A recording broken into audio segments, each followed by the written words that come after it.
Friend leap ఇయర్లో పుట్టిందంట, అందుకని బర్త్డేనే రాలేదు. ఓ నెక్స్ట్ ఇయర్ ఏమైనా వస్తాడా నాన్న? నెక్స్ట్ ఇయర్ కూడా రాదు కుట్టి, 2028లో వస్తుంది. అతను లీప్ ఇయర్ అంటే ఏంటి నాన్న? మనందరికీ ఎర్త్ సన్ చుట్టూ 1 రౌండ్ వేయడానికి 365 డేస్ పడుతుందని తెలుసు. కానీ యాక్చువల్గా ఎర్త్కి 365 డేస్ అండ్ 6 అవర్స్ కావాలి.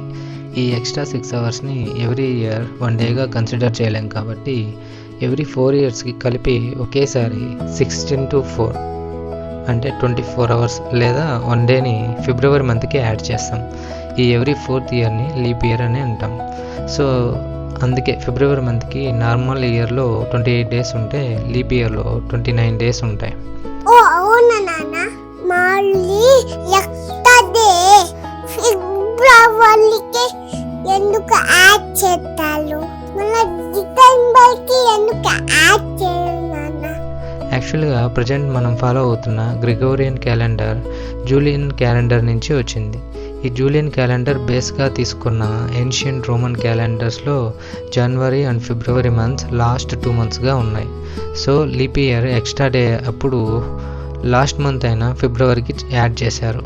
ఆ తర్వాత మంత్స్ ఆర్డర్ చేంజ్ అయ్యి డిసెంబర్ లాస్ట్ మంత్గా చేంజ్ అయినప్పటికీ ఫిబ్రవరికి leap year extra day add చేస్తున్నాం.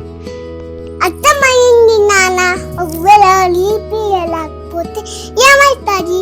Leap year and extra day లేకపోతే స్లోగా మన క్యాలెండర్కి మన ఎర్త్ సీజన్స్కి సింక్ లేకుండా అయిపోతుంది.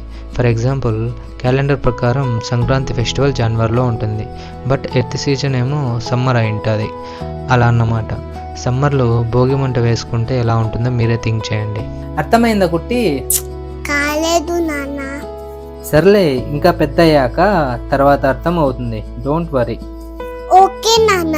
ఇయర్స్ 2100, 2200, 2300 ఇలా every century years leap years అవ్వవు. ఎందుకో తెలుసా? తెలిస్తే కామెంట్ చేయండి.